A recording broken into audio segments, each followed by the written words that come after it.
옆에 계신 분들과 함께 인사하겠습니다. 나는 예수님의 제자입니다. 성도님도 예수님의 제자입니다. 우리 모두 다 예수님의 제자로 또 하나님 앞에 예배드리실 때에 신령한 은혜가 충만하게 임하시기를 축복합니다. 미국의 서부시대에 실제로 있었던 일입니다. 캘리포니아의 한 가난한 농부가 갑자기 마당에서 솟아난 웅덩이 때문에 골머리를 썩고 있었습니다. 이 웅덩이가 짐승들을 마실 수 있는 물이었으면 참 좋았을 텐데 그렇지 않고 아주 시커멓기 때문입니다. 그리고 주변 하천까지 오염이 되기를 시작했습니다. 아무리 웅덩이를 메꿔도 소용이 없는 겁니다. 그래서 몰래 이 농부가 간신히 뭔가로 덮어놓고서 이 농장을 팔려고 내놓았습니다. 아무런 문제가 없는 것처럼 속여서 농장을 팔았습니다. 그리고 속으로 그렇게 생각을 한 거지. 야, 한번쯤은 큰일 날 뻔했다. 헐값에 팔아 넘길 뻔한 농장을 제값에 팔았으니 너무나 좋다. 이렇게 농부가 생각을 했습니다. 그리고 계약을 한 그 다음 날 자신의 지인들을 가정에 불러서 식탁을 차리고 잔치를 벌였습니다. 그리고 몇 주가 지난 뒤에 농부가 농장을 판 일은 인생에 있어서 최대의 실수였다라고 하는 것을 그가 알게 되었습니다. 썩은 물인 줄 알았던 그 웅덩이가 사실은 유전이었기 때문입니다. 농부에게 속아서 농장을 산 사람은 백만장자가 되었습니다. 석유가 뭔지 몰랐던 농부는 자신의 양심까지 속이면서 제 발로 찾아온 큰 축복을 놓쳐버린 것입니다. 가치를 모르는 사람은요, 세상에 어떤 금은 보화를 갖다 주어도요, 그것을 그냥 쓰레기처럼 여기고 말아버리고 맙니다. 나의 눈은 무엇을 보석으로 보고 계십니까? 우리는 그걸 알아야 되는 거죠. 나의 눈은, 나는 무엇을 보석으로 여기는지 우리는 그걸 볼 수 있는 눈이 있어야 합니다. 예수님께서 부활하셨는데 사람들이 알아보지를 못하고 있습니다. 부활하신 예수님이 부활하기 전에 그 모습과 부활하신 이후의 모습이 달라서 못 알아보았을까요? 아니요, 그렇지 않았습니다. 예수님의 부활하신 모습은요, 그 전의 모습이나 부활하고 난 모습이나 똑같았습니다. 그런데 오늘 본문에 나오는 예수님의 두 제자는 예수님을 알아보지를 못했습니다. 예수님이 죽으셨다라고 하는 그 충격 때문에 아마도 그랬을 것 같습니다. 자신들이 믿었던 예수님은 그렇게 죽으실 것이라고 상상도 하지 못했기 때문이겠죠. 예수님이 메시아 구원자로서 이제 이스라엘이 로마로부터 독립을 하고 이 이스라엘이 왕으로 예수님이 등극하셔서 그 전에 있었던 다윗 왕 시대처럼 이스라엘을 부강한 나라로 만들 줄 알았습니다. 자신들의 생각이었어요. 하지만 예수님의 생각은 전혀 달랐습니다. 그래서 예수님이 십자가에서 죽으시니까 자신들은 그저 고향인 땅인 그 엠마오로 덜덜거리면서 내려가고 있는 겁니다. 거리가 25리입니다. 약 10에서 11km 정도 되는데요, 성인 걸음으로 가면 2시간에서 3시간 정도 걸립니다. 그렇게 먼 거리는 아니죠. 이 두 사람이 이야기를 하면서 걷고 있습니다. 그 이야기의 주제는 뭐냐면 예수님께서 십자가에서 죽으셨다라고 하는 거죠. 두 사람이 이야기를 하고 있는데 눈이 가려져서 예수님을 알아보지 못합니다. 16절 말씀입니다. 그들의 눈이 가려져서 그인 줄 알아보지 못하거늘. 부활하신 예수님을 알아보지 못한 이유가 있어요. 그건 뭐냐면 눈이 가려졌습니다. 오늘 우리의 눈은 가려져 계십니까? 아니면 밝아지셨습니까? 우리가 말씀을 읽으면서 눈이 가려져 있으면 그 말씀을 깨닫지 못하게 되죠. 그래서 그냥 검정한 것은 글씨고 흰 것은 종이고 뭐가 뭔지는 모르겠고 그냥 읽고만 그냥 넘어가는 거죠. 넘어가게 급급하게 되는 거죠. 그래서 우리는 말씀을 읽으면서 기도합니다. 하나님, 제가 이 말씀을 읽으면서 하나님의 뜻을 깨닫게 하여 주시옵소서. 하나님, 저의 눈이 열려지게 해 주시옵소서. 우리가 기도하고 말씀을 읽는 지혜가 필요합니다. 이 시간에도 우리의 눈이 떠져서 예수님을 알아보고 주의 말씀을 깨닫는 은혜가 있으시기를 축복합니다. 예수님과 식사하실래요? 안 하실래요? 하실래요? 네, 아멘입니다. 첫 번째는 그 예수님께서 가까이 계셨어요. 그런데 제자들이 알아보지 못하고 있는 거죠. 성도 여러분은 시력이 어느 정도 되신가요? 보통 사람들의 시력이 1.0 이렇게 기준을 잡죠. 그리고 시력이 떨어지면 0점대로 내려가게 됩니다. 시력을 크게 세 가지로 구분을 해요. 근시라고 하면 앞에 있는 것은 잘 보이는데 멀리 있는 것은 잘 안 보이는 거죠. 그래서 안경을 쓰잖아요. 그런데 원시가 있어요. 나이가 들면 이제 근시에서 원시로 바뀌죠. 그래서 멀리 있는 건 잘 보이는데 가까운 건 잘 안 보여요. 가까운 것이 잘 보여야 할 것 같은데 안 보이죠. 그래서 책을 이렇게 보다가 멀리 이렇게 하고 보잖아요. 그러면 노안이 왔구나 이제 생각이 듭니다. 그리고 또 하나 시력이 있는데 뭐예요? 난시예요. 이 난시는 사물의 초점이 겹쳐져 가지고 흐릿흐릿하게 보입니다. 그래서 잘 안 보이는 거죠. 근데 제자들은요, 근시도 아니고 원시도 아니고 난시도 아니에요. 그들의 시력은 좋았습니다. 그런데 가까이 계셔서 동행하시는 예수님을 알아보지 못했습니다. 오늘 15절에 이렇게 말씀합니다. 그들이 서로 이야기하며 문의할 때에 예수께서 가까이 이르러 그들과 동행하시나. 아마도 두 사람은요, 예수님이 십자가에서 죽으셨다라고 하는 큰 충격 때문에 예수님이 가까이 계셔서 동행하고 계시는데도 불구하고 예수님을 알아보지를 못하고 있습니다. 두 사람이 이야기하는 것을 예수님께서 들으시면서 이제 그 이야기에 끼어 들으셨어요. 아니 무슨 일입니까? 무슨 말이에요? 라고 이야기하면서 그 이야기에 들어갔어요. 슬픔에 잠긴 두 사람 중에 글로바가 이렇게 말합니다. 18절입니다. 당신이 예루살렘에 체류하면서도 요즘 거기서 된 일을 혼자만 알지 못하느냐? 예수님을 알아보지도 못하고요. 예수님께 도리어 어떻게 해서 당신은 예루살렘에 체류하고 있으면서도 그 십자가에서 죽으신 예수님을 알지 못합니까? 이렇게 따져 묻고 있습니다.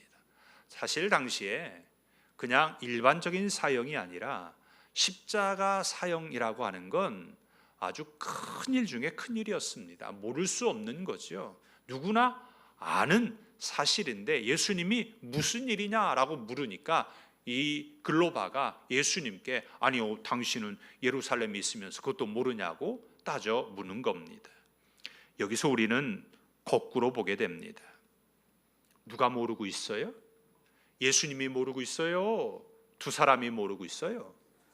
정작 모르는 건 두 사람이 지금 모르고 있는 겁니다. 예수님을 보고 있으면서도 두 사람이 예수님을 모르고 있어요. 예수님이 멀리 계신 것도 아니고 바로 옆에 계시는데도 불구하고 모르고 있는 두 사람입니다. 왜 알아보지 못했을까요? 눈이 가려졌어요. 그러면 왜 눈이 가려졌을까요? 두 사람이 서로 이야기하면서 궁금했습니다. 15절 말씀에 보면 그들이 서로 이야기하며 문의할 때에 그랬는데요, 이 말씀을 세번역 성경으로 보면 이렇습니다. 그들이 이야기하며 토론하고 있는데 그랬어요. 이 두 사람이요, 그냥 거기에 푹 빠져가지고 이야기하는데 토론을 했다고 한 거죠. 그러니까 예수님이 부활했대. 한 사람이 무슨 말이야, 예수님이 죽으셨는데 어떻게 부활을 했어? 말도 안 되는데 예수님이 메시아잖아. 예수님이 메시아면 돌아가시면 안 되는 거잖아. 서로 주고받고 하면서 토론을 한 거죠. 열띤 토론 때문에 눈이 가려졌을 수도 있습니다. 우리의 생각이요, 예수님을 예수님으로 보지 못하고 다르게 볼 수 있다라고 하는 것을요, 이 두 사람을 통해서 우리가 볼 수 있습니다. 우리의 눈이 가려져 있으면 예수님을 보지 못합니다. 우리가 말씀을 읽어도 그 말씀이 도대체 무슨 말씀인지 이해가 되지 않는 거죠. 그래서 이 시간 우리가 말씀을 들을 때에도 우리의 눈이 떠져야 합니다. 우리의 귀도 열려야 합니다. 그래야 말씀을 보고 들을 때에 예수님을 보게 되고 주의 음성을 듣게 될 줄 믿습니다. 오늘 나는 예수님과 가까이 계십니까? 아니면 멀리 계십니까? 예수님과 식사하실래요? 라고 말할 때 우리는 그 예수님과 가까이 계신가요? 공간적으로 떨어져 있어도 우리는 영적으로 예수님과 가까이 있어야 합니다. 포도나무 가지는요, 가까이 있는 정도가 어떻게 돼요? 붙어 있는 거잖아요. 딱 붙어 있습니다. 우리는 예수님께 붙어 있어야 합니다. 그래야 예수님을 알아볼 수 있습니다. 영안의 눈이 밝아져서 예수님을 알아보시고 예수님과 붙어 있는 삶으로 살아가시기를 축복합니다. 예수님과 식사하실래요? 예수님은 가까이 계셨습니다. 근데 못 알아봤어요. 그러니까 예수님께서 두 번째로 가르쳐 주십니다. 두 사람이 예수님께 아니 그것도 모르십니까? 이렇게 이야기를 하고는요, 이 글로바하고 그 다른 한 사람이 예수님께 이야기를 해요. 가르칩니다. 예루살렘에 있었던 일을 이야기하는 거죠. 19절에서 24절에 예수님에 대한 이야기를 하는데요, 예수님은 모든 백성 앞에서 말과 일에 능하신 선지자였습니다. 그런데 대제사장과 관리들이 십자가에 못 박았습니다. 우리는 예수님이 이스라엘을 속량할 자로 알고 소망을 걸고 있었습니다. 그리고 지금 예수님이 죽은 지 벌써 사흘이 되었는데, 아니 어떤 사람이 예수님의 무덤에 갔다가 예수님의 시신은 보지 못하고 천사들이 하는 말이 예수님이 살아나셨다라고 하는 것을 우리가 들었습니다. 두 사람이 예수님께 이야기합니다. 두 사람의 모습이 어떻게 보이신가요? 우리가 예수님을 안다라고 생각하고 누군가에게 예수님을 이야기하는데 혹여나 이 두 사람과 같은 모습이지는 않으십니까? 예수님은 정작 모르고 있는 거죠. 예수님에 대한 이야기를 하면서 진짜 예수님을 이야기하지 못하고 있는 거예요. 뭔가 예수님에 대한 이야기는 하고 있는데 빙빙 겉돌고 있는 겁니다. 이 이야기를 듣고 있던 예수님이요, 이 두 사람에게 가르쳐 주십니다. 27절입니다. 이에 모세와 모든 선지자의 글로 시작하여 모든 성경에 쓴 바 자기에 관한 것을 자세히 설명하시니라. 이것이 진짜죠. 두 사람이 말하는 것은 그저 드러난 현상에 대한 자신들의 이야기일 뿐이었습니다. 예수님께서 두 사람에게요, 이제 예수님에 대한 이야기를 하는데 저 먼 아주 옛날 모세로부터 시작해 가지고 구약의 선지자들이 메시아에 대한 이야기를 했던 것과 그리고 성경에 기록된 예수님에 관한 것을 예수님께서 자세하게 설명을 해줍니다.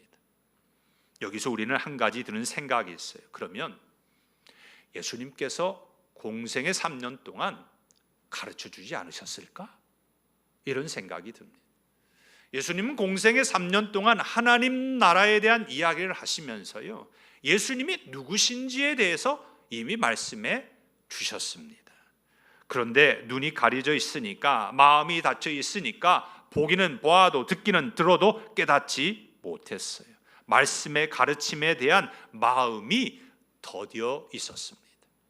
그래서 오늘 25절에 이렇게 말씀합니다. 이르시되 미련하고 선지자들이 말한 모든 것을 마음에 더디 믿는 자들이요. 그랬어요. 두 사람을 향하여서 하나님께서 말씀하신 것들을 더디 믿는 것에 대해 이야기하십니다. 하나님은 이스라엘에게 선지자를 보내셔서 하나님의 뜻을 전하셨어요. 그 중에 핵심은 메시아를 보내시겠다라고 하는 말씀이셨습니다. 그런데 선지자들이 전한 하나님의 말씀을 그들이 어떻게 했어요? 더디 믿었다라는 거예요. 여기서 더디 믿었다라는 말은 지능이 낮거나 이해력이 부족하다는 말이 아니에요. 더디 믿었다라는 말의 의미는 크게 세 가지인데요. 첫 번째는요, 영적 둔감함입니다. 영적으로 둔감해졌어요. 머리로는 아는데 그 머리에서 가슴으로 내려오기까지, 그리고 삶으로 나타나는데 오랜 시간이 걸립니다. 두 번째는요, 반응의 자세입니다. 진리를 들었을 때 즉각적으로 반응하지 못하고 자신이 가지고 있는 상식이나 그 경험을 가지고 자꾸 미루고 있는 거지요. 그리고 세 번째는 움직이지 않는 마음입니다. 이 단어 더디 믿다라고 하는 이 단어는 무거운, 느린이라는 뜻이 있어서 편견이나 슬픔으로 인해 마음이 움직이지 못하는 상태를 말합니다. 더디 믿는 원인이 여기에 있어요. 그래서 예수님께서 자세하게 다시 가르쳐 주셨습니다. 나의 신앙의 상태는 어떤 상태이십니까? 더디 믿고 있으십니까?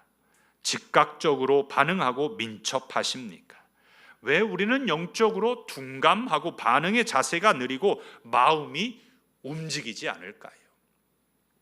예수님께서 제자들에게 말씀을 가르쳤지만 제자들도요, 부활하신 예수님을 믿지 못하고 의심하고 있었어요.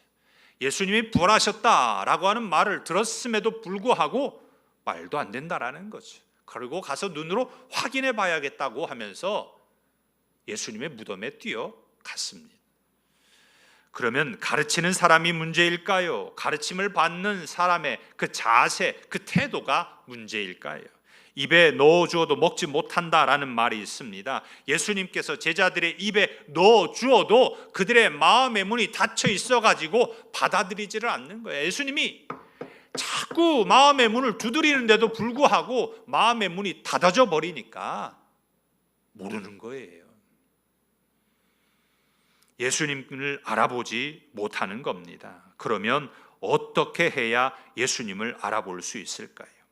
예수님께서 우리를 초대하실 때에 예수님의 그 초대에, 그 초청에 응해야 하는 것입니다. 예수님과 식사하실래요? 아멘입니다. 예수님은 가까이 계셨어요. 그리고 가르쳐 주십니다. 그런데도 알아보지 못하고 있었어요. 그래서 세 번째, 예수님께서 식탁의 자리에 초대를 해 주셨습니다. 두 사람이 예수님의 가르침을 들으면서 푹 빠졌어요. 처음에는요, 이 두 사람이 이 옆에 계셔서 같이 동행하시는 예수님을 알아보지 못하고 예수님에 대한 이야기들이 그들을 이야기했는데, 반대로 예수님께서 두 사람에게 모세와 구약의 선지자들에 대한 이야기로 해서 자세하게 설명을 해주니까 그들이 마음이 뜨거워졌던 거죠. 마을에 가까이 왔습니다.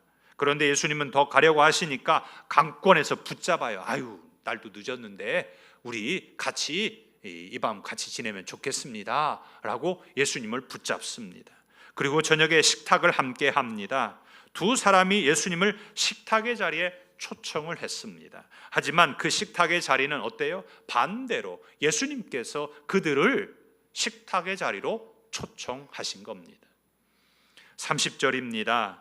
그들과 함께 음식 잡수실 때 떡을 가지사 축사하시고 떼어 그들에게 주시니 그랬어요. 보통은 어때요? 초대받은 사람이요 하는 경우가 없죠. 초대한 사람이 떡을 떼어서 초대를 받은 사람한테 주게 되지요. 그것이 일반적입니다. 그런데 예수님께서 감사 기도하시고 떡을 떼어서 그들에게 나누어 주셨습니다. 오병이어의 기적의 장면이에요. 그리고 예수님께서 마지막 유월절 식사를 제자들과 함께 하실 때 떡을 떼시면서 받아 먹으라 라고 말씀해 주셨죠. 이것은 너희를 위하여 찢기는 나의 몸이다 라고 성찬식으로 바꾸어 주셨습니다. 예수님은 두 사람을 초대하셨어요. 그리고 예수님의 초대에 두 사람이 응하자 어떻게 됩니까? 31절에 이렇게 말씀합니다. 그들의 눈이 밝아져 그인 줄 알아보더니, 예수님의 초대에 그들이 응하여서 들어왔을 때 가려졌던 눈이 밝아져서 예수님을 알아보게 되었습니다. 눈이 밝아졌을 때 이미 예수님은 보이지 않게 되었고 두 사람은 서로 이야기합니다. 예수님께서 성경을 풀어주실 때 마음이 뜨거웠다라는 거예요. 그때 상황을 두 사람이 서로 다시 이야기하는 거죠. 말씀은 우리의 마음을 뜨겁게 합니다. 그 뜨거운 마음은 더디 믿는 그런 상태가 아니에요. 즉각적으로 반응하게 합니다. 두 사람의 마음이 더디 있지 않았습니다. 밤이에요. 무섭습니다. 위험해요. 그런데 그 두 사람은 즉각 일어나서 다시 예루살렘으로 돌아갑니다. 그리고 그곳에서 11제자와 예수님을 믿는 사람들이 모여 있었어요. 거기에 예수님이 확실히 살아나셨고 베드로에게 보이셨다라고 하는 이야기를 듣습니다. 그 이야기를 듣고 난 다음에 이 두 사람도 예수님을 믿는 사람들에게 엠마오로 내려가는 길에 어떤 일이 있었는지에 대해서 이야기하면서 예수님께서 떡을 떼실 때 우리가 예수님을 알아보게 되었노라고 그들에게 증거합니다. 예수님은 누구나 식탁의 자리에 초대하십니다. 중요한 것은 예수님의 식탁의 초대를 받아들이느냐 아니면 거부하느냐예요. 예수님은 초대해 주셨는데, 초청해 주셨는데 많은 사람들이 이 예수님의 식탁의 자리에 거부하는 사람들이 있습니다. 예수님을 왜 알아보지 못하냐면 예수님의 초청장을 받고도 오지 않기 때문에 그렇습니다. 누가복음 14장에 보면요, 어떠한 주인이 사람들을 초청을 합니다. 잔치를 열고 초대를 해요. 초대는 적어도 음식을 준비해야 하기 때문에 미리 가서 인원수를 조정을 하는 거죠. 사람들에게 다 이야기했습니다.